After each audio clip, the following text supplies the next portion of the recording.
রাজধানীর বাইরে করোনা পরিস্থিতির চরম অবনতি, বেড়েছে শনাক্ত 24 ঘন্টায় ৭৮ জনের মৃত্যু। ঢাকা, খুলনা, রাজশাহীতেই অর্ধশত। অক্সিজেন দিয়েছি, এখন কিন্তু বেড পাই নাই। শেষকালে বলছে ওপরে নিয়ে যাও, তো নিয়ে যাওয়া মারা গেল। প্রশাসনের একটু ল্যাগিংসি আছে। ঢাকার আশপাশের 7 জেলায় ভোর থেকে কঠোর লকডাউন, 9 দিন বিচ্ছিন্ন থাকবে রাজধানী। ঢাকার সাথে কমিউনিকেশনটা যদি না কাটা হয় তাহলে এমনিতেই মুভমেন্ট অনেক কমে যাবে। সব বন্ধ, মানুষও যাতায়াত করতে পারবে না। ফাইজারের টিকা দেয়া শুরু, পরের ধাপে পেতে পারেন প্রবাসী শ্রমিকরা। যারা নিবন্ধিত কিন্তু আমরা 1 ডোজও টিকা নেয়নি, তাদেরকেই আমরা এখন দিচ্ছি। দেখছিলেন প্রধান শিরোনাম। রাতের সময়ে সঙ্গে আছি আমি গোলাম রাব্বি। এবার অন্যান্য শীর্ষ সংবাদ। নিষিদ্ধ করার পরও সারা দেশেই অবাধে চলছে মোটর চালিত রিকশা ভ্যান। নির্দেশনাই জানেন না চালকরা। টাস্কফোর্সের ঘোষণা কাগজে কলমেই। আজ করতে পেরেও রিজার্ভ চুরি ঠেকাতে পারেনি বাংলাদেশ ব্যাংক। বেরিয়ে এলো 5 বছর পর। 3টি দেশে ছুটি দেখে ছক কষে উত্তর কোরীয় হ্যাকাররা।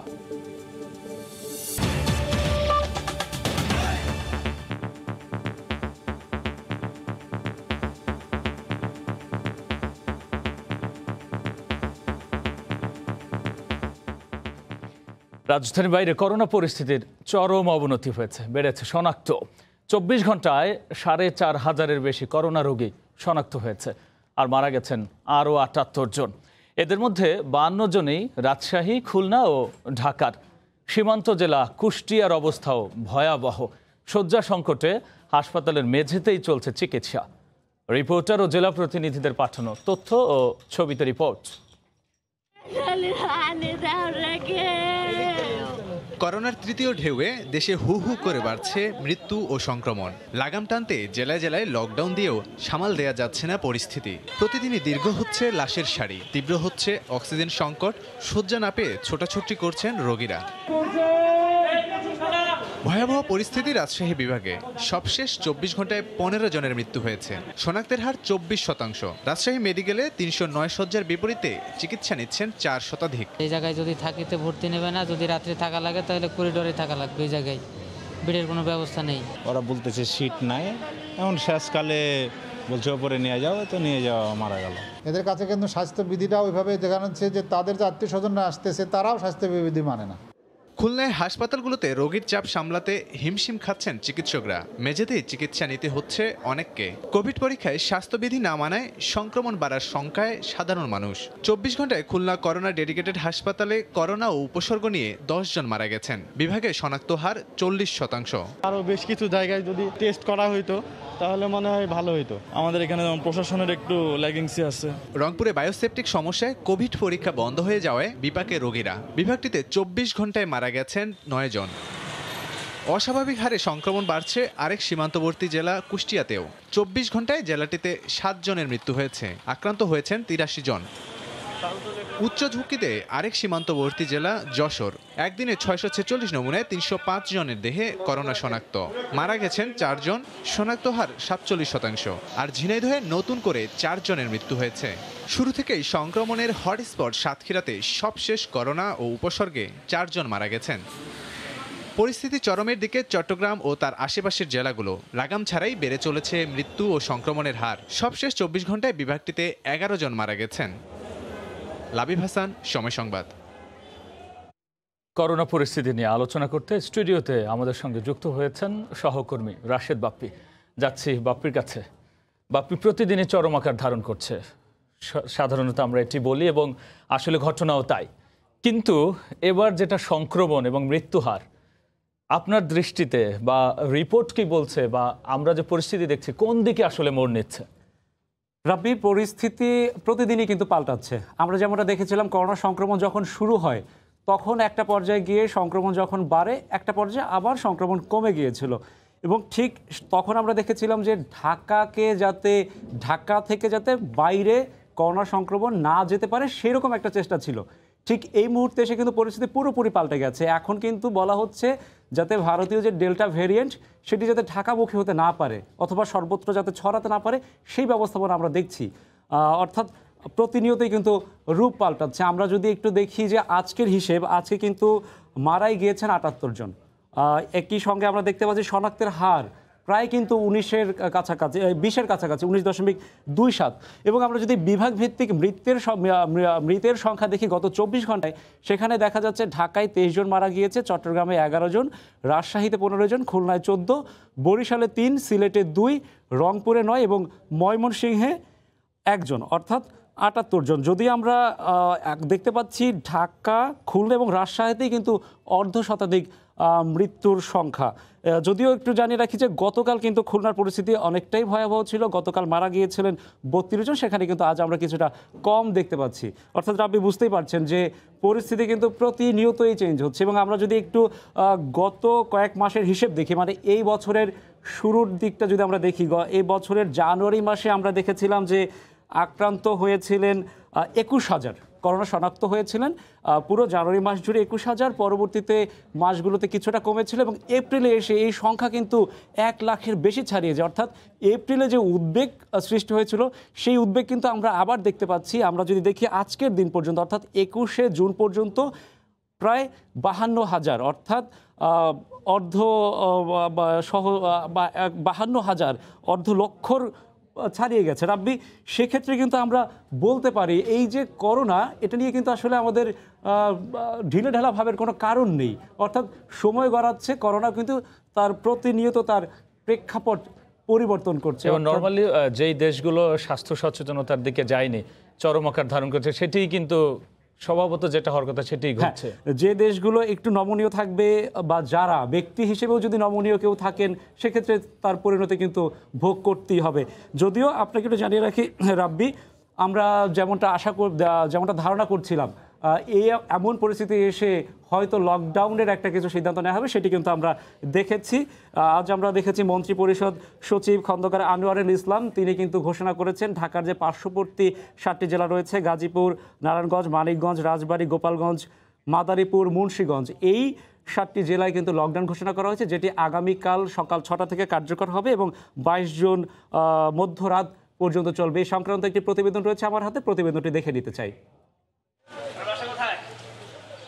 করোনায় টালমাটাল দেশের বেশিরভাগ সীমান্তবর্তী এলাকা, রাজধানীর দিকেও ধেয়ে এসেছে ভারতীয় ভ্যারিয়েন্ট। লাফিয়ে লাফিয়ে বাড়ছে আক্রান্ত ও মৃতের সংখ্যা। সংক্রমণের লাগাম টানতে এর মধ্যেই বেশ কয়েকটি সীমান্ত জেলায় কঠোর বিধিনিষেধ আরোপ করা হয়েছে। ঢাকা বিভাগের বিষয়ে সিদ্ধান্ত নিতে সোমবার জরুরি সংবাদ সম্মেলন ডাকে মন্ত্রিপরিষদ বিভাগ। জানানো হয় 22 থেকে 30 জুন পর্যন্ত গাজীপুর, নারায়ণগঞ্জ, মানিকগঞ্জ, রাজবাড়ী, মুন্সিগঞ্জ, মাদারীপুর ও গোপালগঞ্জে থাকবে লকডাউন। এই উল্লেখ্য সময়ের মধ্যে শুধুমাত্র আইন শৃঙ্খলা এবং জরুরি পরিষেবা যেমন কৃষি উপকরণ, এগুলো, খাদ্যশস্য, খাদ্যদ্রব্য পরিবহন, ত্রাণ বিতরণ, স্বাস্থ্যসেবা, কোভিড-19 টিকা প্রদান, বিদ্যুৎ, পানি, গ্যাস, জ্বালানি, ফায়ার সার্ভিস, অন্যান্য জরুরি অত্যাবশ্যকীয় পণ্য ও সেবার সঙ্গে সংশ্লিষ্ট অফিস এবং তাদের কর্মচারী ও যানবাহন এবং পণ্যবাহিনীর ট্রাক, লরি নিষেধাজ্ঞার বহির্ভূত থাকবে। এসব জেলায় জরুরি ও পণ্যবাহী ছাড়া সব ধরনের যান চলাচল বন্ধ থাকবে।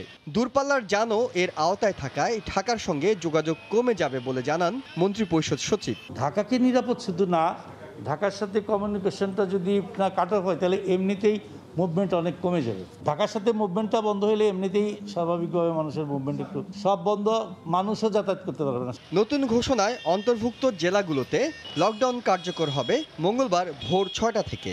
আগের করোনার চাইতে এই করোনার মৃত্যুর হার অনেক বেশি। এই লকডাউন আমি মনে করি এটা একদম সঠিক সিদ্ধান্ত।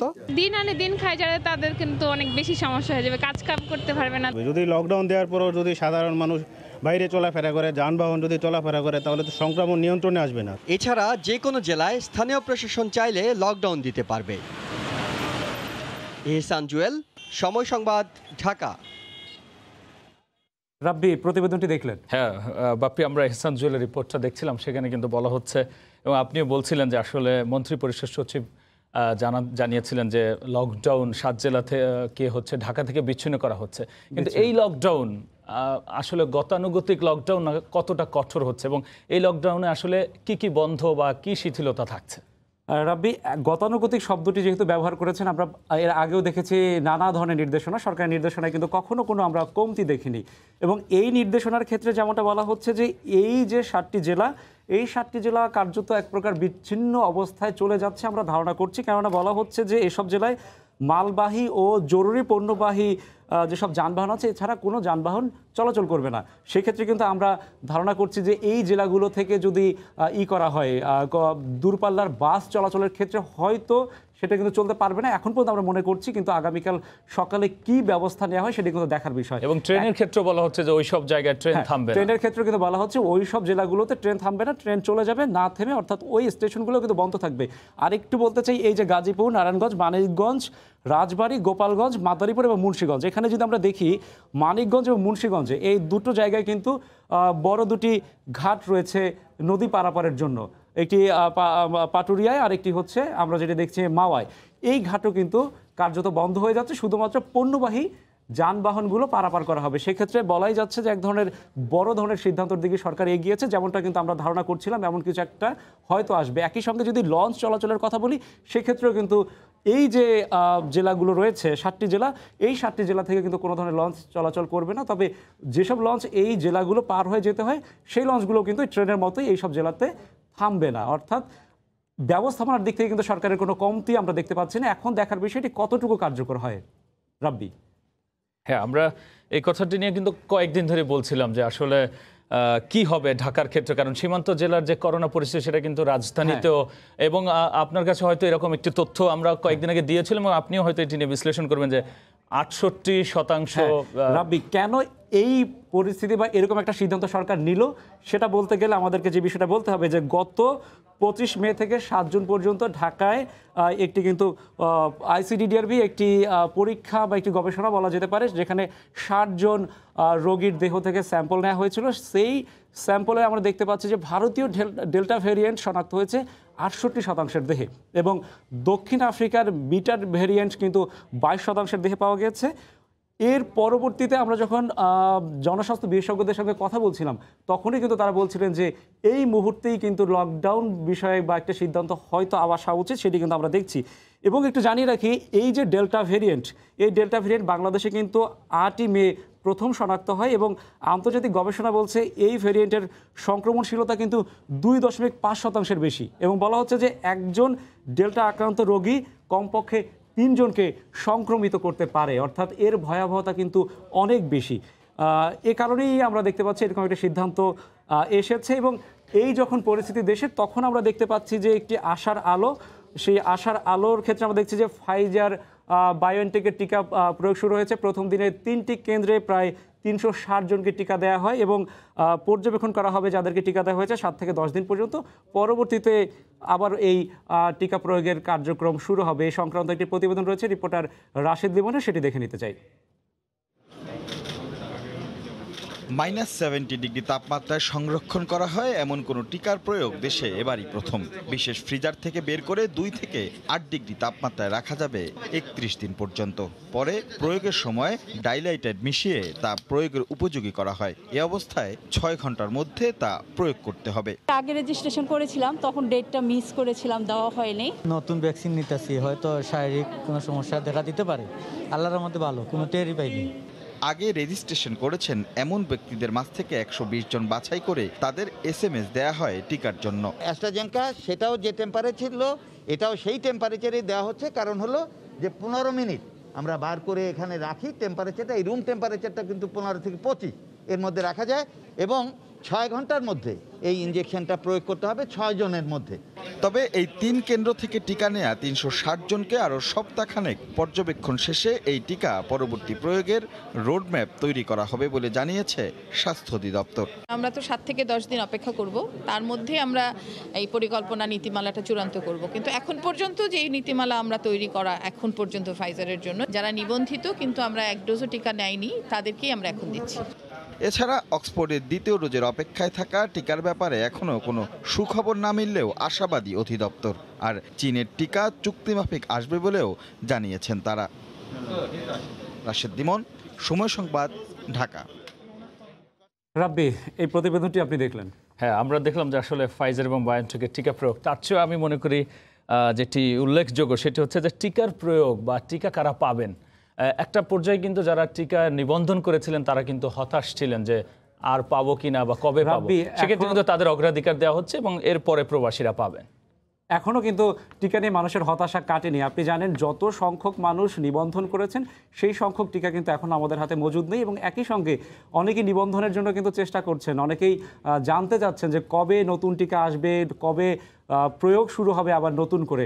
অর্থাৎ হতাশা কিন্তু এখনও কাটেনি। তবে আমরা প্রতিবেদনে যেমনটি দেখলাম সেখানে কিন্তু বলা হচ্ছে যে সরকারের পক্ষ থেকে কিন্তু এখন পর্যন্ত তারা আশাবাদী, তারা কিন্তু এখনও আশা ছেড়ে দিচ্ছেন না। অর্থাৎ যেসব দেশ থেকে, চীন থেকে, ভারত থেকে অক্সফোর্ডের অ্যাস্ট্রাজেনেকা যে টিকা, এসব থেকে কিন্তু তবে বাপ্পি টিকা করোনার ক্ষেত্রে যেটা দেখা যাচ্ছে যেহেতু সংক্রামিত রোগ, সে কিন্তু বারবার কিন্তু বলা হচ্ছে স্বাস্থ্য সচেতনতার কথা, এবং লকডাউনের ক্ষেত্রে তো আমরা দেখতেই পাচ্ছি সেক্ষেত্রে কর্তৃপক্ষ কিন্তু নানা পলিসি প্রণয়ন করছেন, কিন্তু বাস্তবায়ন বা কার্যকর করতে গেলে আসলে আমাদেরও কিন্তু অনেক ভূমিকা থেকেই যায়। রাব্বি ঠিকই বলেছেন, কর্তৃপক্ষ নানা ধরনের, সরকার নানা ধরনের সিদ্ধান্ত নিচ্ছে, নানা ধরনের বিধিনিষেধ আরোপ করা হচ্ছে, এটি মাঠ পর্যায়ে বাস্তবায়নের যে কঠোরতার ব্যাপার রয়েছে ঠিক তেমনি কিন্তু আমরা প্রত্যেকের ব্যক্তিগত পর্যায়ের সচেতনতা, ব্যক্তিগত পর্যায়ের কিন্তু দূরত্ব মেনে চলা, স্বাস্থ্যবিধি মেনে চলা, এই বিষয়টি কিন্তু আমাদের কি মানতে হবে, তবেই কিন্তু আমরা এই যে করোনার যে লাগাম সেটি আমরা টেনে ধরতে পারবো। রাব্বি, বাপ্পি আপনাকে ধন্যবাদ। আপনাকে ধন্যবাদ। দুর্ঘটনার ঝুঁকি কমাতে রাজধানী সহ সারা দেশের সড়ক, মহাসড়ক এবং অলিগলিতে নিষিদ্ধ করা হলেও অবাধে চলছে মোটর চালিত রিক্সা ও ভ্যান। স্বরাষ্ট্র মন্ত্রণালয়ের ওই নির্দেশনা সীমাবদ্ধ আছে কেবল কাগজে কলমেই, আর এক্ষেত্রে খুব একটা চোখে পড়ে না প্রশাসনের কোনো তৎপরতাও। তবে রিক্সা ও ভ্যান চালকদের দাবি তারা জানেনই না এমন নির্দেশনার কথা। রাজধানী সহ সারা দেশেই অবাধে চলছে মোটর চালিত রিক্সা, ভ্যান, ইজিবাইক, নসিমন, করিমন, ভটভটি সহ 3 চাকার যান, কিন্তু কোনো অনুমোদন নেই এসব যানবাহনের। এতে সড়ক, মহাসড়কগুলোতে বাড়ছে দুর্ঘটনা। ঝুঁকি এড়াতে মোটর চালিত রিক্সা ও ভ্যান চলাচল নিষিদ্ধ করে স্বরাষ্ট্র মন্ত্রণালয়, কিন্তু নির্দেশনা বাস্তবায়নে নেই কোনো তৎপরতা। প্রশাসনের নাকের ডগায় অবাধে চলছে এসব যানবাহন। গলিতে চালায়, এলাকার ভিতরে চালায়, বাইরে যায় না, মেইন রোডে যায় না। চলমু কিভাবে, আমার খামু কিভাবে, বলা ভাই মা বাপ লইয়া, আমার কিস্তি মিস্তি আছে, আমরা গরিব মানুষ, এটা চালে ভাত খাই। সচেতন মহল বলছে অটোরিকশা ও ভ্যান বন্ধ করার আগে এর সঙ্গে জড়িতদের বিকল্প কর্মসংস্থানের ব্যবস্থা করা উচিত। বেকার যুবকগুলা এই অটো দিয়ে চালাইতেছে, গোলাম হাজার হাজার লোক বেকার হয়ে যাবে, এরা পরিবার নিয়ে চলতে পারবে না, এরা অসহায়ের মধ্যে দিন যাপন করবে। পুলিশ জানায় 2018 সালে করা আইনেই মোটরচালিত অটোরিকশা ও ভ্যান সহ 3 চাকার যান চলাচল বন্ধের কথা রয়েছে। যেহেতু দুর্ঘটনা, এগুলাতে দুর্ঘটনা ঘটে, আমরা যে কোনো মূল্যে সরকারের আদেশ পালন করতে বদ্ধপরিকর। সড়ক পরিবহন আইন 2018 এর মধ্যে এই ধরনের অযান্ত্রিক যানবাহন, সড়কে, মহাসড়কে চলা, ব্যাটারি চালিত রিক্সা, 3 হুইলার, আনরেজিস্টার্ড যানবাহন চলাফেরা করা সম্পূর্ণ নিষেধ আছে। মন্ত্রী মহোদয়ের এই ঘোষণা আসার পরে আমরা এই কার্যক্রমকে আরো বেশি জোরদার করব। পর্যায়ক্রমে ইজিবাইক, নসিমন, করিমন, ভটভটিও বন্ধ করা হবে বলেও জানানো হয় স্বরাষ্ট্র মন্ত্রণালয়ের নির্দেশনায়। তৌফিক মাহমুদ, সময় সংবাদ। আজ করতে পেরেও রিজার্ভ চুরি ঠেকাতে পারেনি বাংলাদেশ ব্যাংক। ফিল্মি কায়দায় ছক কষে বাংলাদেশ ব্যাংকের রিজার্ভ চুরি করে উত্তর কোরীয় হ্যাকাররা। 3 দেশে ছুটি দেখে সাজানো হয় 5 দিনের পরিকল্পনা। বিশ্বের বিভিন্ন দেশের প্রতিষ্ঠানে সাইবার হামলার মাধ্যমে অর্থ চুরির জন্য উত্তর কোরিয়ায় কিভাবে হ্যাকারদের প্রশিক্ষণ দেওয়া হয়। 5 বছর পর বিবিসির এক প্রতিবেদনে উঠে এসেছে এসব চাঞ্চল্যকর তথ্য। ঘটনাস্থল রাজধানীতে অবস্থিত বাংলাদেশের কেন্দ্রীয় ব্যাংক। ঘটনার সূত্রপাত প্রিন্টারের সমস্যা থেকে। 2016 সালের 5 ফেব্রুয়ারি শুক্রবার সকাল 8:45টার দিকে প্রিন্টারে সমস্যা দেখতে পান ব্যাংকের কর্মকর্তা জুবাইর বিন হুদা। তবে অন্যান্য দিনের মতো স্বাভাবিক সমস্যাই মনে হয়েছে তার। এর মধ্যেই ব্যাংকের পুরো কম্পিউটার নেটওয়ার্কের নিয়ন্ত্রণ নিয়ে নেয় উত্তর কোরিয়ার হ্যাকাররা। মিশন $100 কোটি ডাকাতি। নিউ ইয়র্কের ফেডারেল রিজার্ভ ব্যাংকে বাংলাদেশের রাখা সব অর্থ খালি করার জন্য বাংলাদেশ ব্যাংকের একটি নির্দেশনা পাঠায় হ্যাকাররা। ব্যাংকের প্রিন্টার বন্ধ করে আবার চালুর পরপরই হ্যাকিংয়ের বিষয় আঁচ করতে পেরে নিউ ইয়র্কের সঙ্গে যোগাযোগের চেষ্টা করে বাংলাদেশ ব্যাংক। তবে ততক্ষণে $8 কোটি সরিয়ে ফেলেছে হ্যাকাররা। অত্যন্ত সুপরিকল্পিতভাবে বাংলাদেশের এই অর্থ চুরি করেছে হ্যাকাররা। বিশেষ করে সময় নির্বাচনের বিষয়টি উল্লেখযোগ্য। হ্যাকিং শুরু হয় বাংলাদেশ সময় রাত ৮টা থেকে, আর এর পরদিনই যেখানে দুদিনের সাপ্তাহিক ছুটি শুরু। অন্যদিকে যে মুহূর্তে বাংলাদেশের ছুটি শেষ ঠিক তখন অর্থাৎ রোববার নিউ ইয়র্কে সাপ্তাহিক ছুটির দিন। অর্থ পাচারের জন্য স্থান নির্ধারণ করা হয় ফিলিপিন্সের রাজধানী ম্যানিলাকে। ঠিক সে সময়ে ওই অঞ্চলসহ এশিয়ার অধিকাংশ দেশ চান্দ্রবর্ষ উদযাপনে মত্ত। পরিকল্পনা করেই 5 দিনের মিশন নিয়ে ছিল হ্যাকাররা। এছাড়া বাংলাদেশ ব্যাংকের কম্পিউটার নেটওয়ার্কে 1 বছরের বেশি সময় ধরে নিয়ন্ত্রণ নিয়েছিল হ্যাকার দলটি।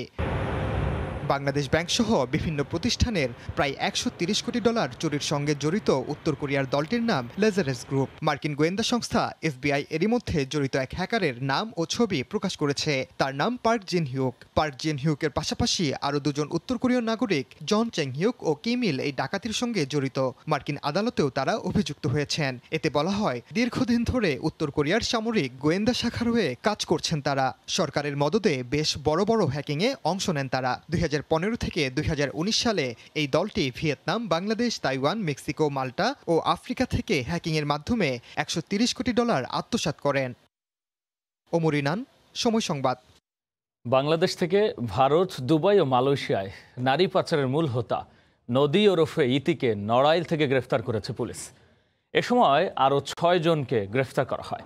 ভারতের বন্দিদশা থেকে পালিয়ে আসা ভুক্তভোগী তরুণীর কাছ থেকে পুলিশ জানতে পেরেছে তার নাম। বুলবুল রেজা রিপোর্ট। থেকে পালিয়ে এসে হাতিরঝিল থানায় হওয়া 5 ভুক্তভোগী তরুণীর করা মামলায় পুলিশের সামনে এসেছে নদী নামের এক নারীর নাম। 5 তরুণীর 3 জনের দাবি নদী তাদেরকে পাচার করে দিয়েছিলেন। তাদের দেয়া তথ্যে নদীর এখন পর্যন্ত 10টি নাম পাওয়া গেছে। বলছে বাংলাদেশ থেকে যেসব নারী ভারত, দুবাই ও মালয়েশিয়ায় পাচার করা হয় তাদের প্রধান সমন্বয়কের ভূমিকা পালন করেন নদী। সে ভারত, মালয়েশিয়া, দুবাই বিভিন্ন জায়গায় এই নারী পাচারের সঙ্গে এই মেয়েটি একটু সমন্বয়ক হিসেবে কাজ করে বলে আমরা জানতে পেরেছি। তো সে একাধারে বাংলা, ইংরেজি, মালয়, হিন্দি এবং আরবি ভাষায় কথা বলতে পারে। সোমবার নড়াইল ও যশোর সীমান্তে অভিযান চালিয়ে নদীসহ 7 জনকে গ্রেফতার করেছে পুলিশ। বুলবুল রেজা, সময় সংবাদ, ঢাকা।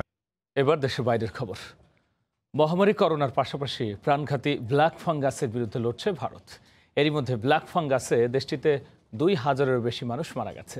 সেখানে ব্ল্যাক ছাড়াও শনাক্ত হয়েছে গ্রিন, হোয়াইট ও ইয়েলো ফাঙ্গাস, যা নতুন করে উদ্বেগে ফেলেছে চিকিৎসকদের। ভারতে কমতে শুরু করেছে করোনা সংক্রমণ, কিন্তু দেশটিতে প্রতিদিনই ফাঙ্গাসে আক্রান্ত হচ্ছেন করোনা থেকে সেরে উঠতে থাকা রোগীরা। সবচেয়ে বেশি আক্রান্ত হচ্ছেন ব্ল্যাক ফাঙ্গাসে। এরই মধ্যে 31,000-এর বেশি রোগী শনাক্ত হয়েছে এই ফাঙ্গাসে। মৃত্যুর সংখ্যাও 2100-এর বেশি। এই যখন অবস্থা, তখন দেশটিতে ব্ল্যাক ফাঙ্গাসের চিকিৎসায় ব্যবহৃত ইনজেকশনের চাহিদা কয়েক গুণ বেড়েছে। এরই সুযোগ নিচ্ছে অসাধু ব্যবসায়ী। রোববার দেশটির রাজধানী নয়াদিল্লিতে এক চিকিৎসকের বাসায় অভিযান চালিয়ে কয়েক হাজার নকল ইনজেকশন জব্দ করা হয়েছে। এ ঘটনায় আটকও হয়েছেন বেশ কয়েকজন। এদিকে মধ্যপ্রদেশের পর এবার পাঞ্জাবে এক ব্যক্তির দেহে গ্রিন ফাঙ্গাসের সংক্রমণ ধরা পড়েছে। করোনা আক্রান্ত ওই ব্যক্তিকে হাসপাতালে পর্যবেক্ষণে রাখা হয়েছে। এর আগে ভারতের বিভিন্ন রাজ্যে হোয়াইট ও ইয়েলো ফাঙ্গাসের সংক্রমণ শনাক্ত হয়। সাধারণত কোভিড থেকে সুস্থ হয়ে ওঠা ব্যক্তিদের দেহে এসব ছত্রাকের সংক্রমণ দেখা যাচ্ছে। ভয়ের কথা হচ্ছে ফাঙ্গাসে আক্রান্ত মৃত্যুর হার করোনার চেয়ে বেশি হয়। চিকিৎসা নিয়ে উদ্বেগের কথা জানিয়েছেন দেশটির চিকিৎসকরা। রাহানুল রানা, সময় সংবাদ। এ পর্যায়ে শীর্ষ সংবাদ জানিয়ে দিচ্ছে আরও একবার। ঢাকার আশপাশের 7 জেলায় ভোর থেকে কঠোর লকডাউন। 9 দিন বিচ্ছিন্ন থাকবে রাজধানী। 24 ঘন্টায় করোনা 78 জনের মৃত্যু। ঢাকা, খুলনা, রাজশাহীতেই অর্ধশত। নিষিদ্ধ করার পরও সারা দেশে অবাধে চলছে মোটর চালিত রিকশা, ভ্যান। নির্দেশনায় জানেন না চালকরা। টাস্ক ফোর্সের ঘোষণা কাগজে কলমেই। এবং আজ করতে পেরেও রিজার্ভ চুরি ঠেকাতে পারেনি বাংলাদেশ ব্যাংক। বেরিয়ে এলো 5 বছর পর। 3টি দেশের ছুটি দেখে ছক কষে উত্তর কোরীয় হ্যাকাররা। এই ছিল রাতের সময়। সঙ্গেই থাকুন সময়।